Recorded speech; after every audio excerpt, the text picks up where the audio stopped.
ഇപ്പോ പുറത്തു ജോലിക്ക് പോവാണ്, മറ്റൊരു രാജ്യത്തേക്ക് ജോലിക്ക് പോകാൻ വേണ്ടി ആഗ്രഹിക്കുകയാണ്. അപ്പൊ ആ ജോലി കിട്ടാൻ വേണ്ടിയിട്ടോ ആ രാജ്യത്ത് ചെന്നെത്താൻ വേണ്ടിയിട്ടോ ഒരു വ്യക്തി പോകാവുന്ന എല്ലാ പള്ളികളിലും പോയി, എല്ലാ തീർത്ഥാടന കേന്ദ്രങ്ങളിലും പോയി, സ്വന്തം ജില്ലയിൽ നിന്ന് 10 ജില്ല അകലെയുള്ള മറ്റൊരു ജില്ലയിൽ 14 ജില്ലയിൽ പോയി അവിടെ എല്ലാം പോയി പ്രാർത്ഥിക്കുന്നുണ്ടാവും.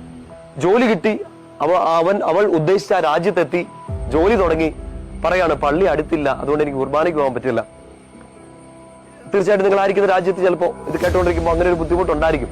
പക്ഷെ ഈ ജോലി കിട്ടാൻ വേണ്ടിയിട്ട് 14 ജില്ലകളിലും ഉള്ള പള്ളികളിൽ പോയവരില്ലേ, മറ്റ് രാജ്യങ്ങളിലുള്ള പള്ളികൾ, മറ്റ് സംസ്ഥാനങ്ങളിലുള്ള പള്ളികളിൽ പോകാൻ റെഡി ആയിട്ടുള്ളവരില്ലേ, അത്ഭുതം നടക്കുന്നു എന്ന് പറഞ്ഞ സ്ഥലങ്ങളിലേക്ക് നമ്മൾ ഓടിപ്പോയിട്ടില്ലേ? പക്ഷെ ഈ ജോലി കിട്ടിക്കഴിഞ്ഞ് നമ്മൾ ഉദ്ദേശിച്ച ആ സ്വപ്നം നടന്നു കഴിഞ്ഞിട്ട് ഇപ്പൊ നമ്മൾ പറയാണ് നമുക്കിപ്പോ പോകാൻ സൗകര്യമില്ല, നമുക്കിപ്പോ പോകാനുള്ള സാഹചര്യങ്ങളില്ല.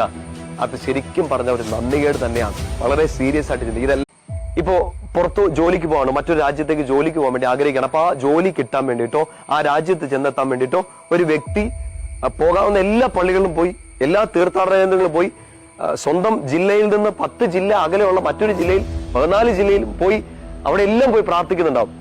ജോലി കിട്ടി, അവൾ ഉദ്ദേശിച്ച ആ രാജ്യത്തെത്തി, ജോലി തുടങ്ങി, പറയാണ് പള്ളി അടുത്തില്ല, അതുകൊണ്ട് എനിക്ക് കുർബാനയ്ക്ക് പോകാൻ പറ്റില്ല. തീർച്ചയായിട്ടും നിങ്ങളായിരിക്കുന്ന രാജ്യത്ത് ചിലപ്പോൾ ഇത് കേട്ടുകൊണ്ടിരിക്കുമ്പോൾ അങ്ങനെ ഒരു ബുദ്ധിമുട്ടുണ്ടായിരിക്കും.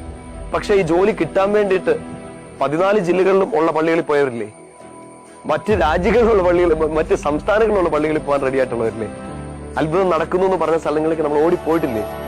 പക്ഷെ ഈ ജോലി കിട്ടിക്കഴിഞ്ഞ് നമ്മൾ ഉദ്ദേശിച്ച ആ സ്വപ്നം നടന്നു കഴിഞ്ഞിട്ട് ഇപ്പൊ നമ്മൾ പറയാണ് നമുക്കിപ്പോ പോകാൻ സൗകര്യമില്ല, നമുക്കിപ്പോ പോകാനുള്ള സാഹചര്യങ്ങളില്ല. അത് ശരിക്കും പറഞ്ഞ ഒരു നന്ദികേട് തന്നെയാണ്. വളരെ സീരിയസ് ആയിട്ട് ചിന്തിക്കുക.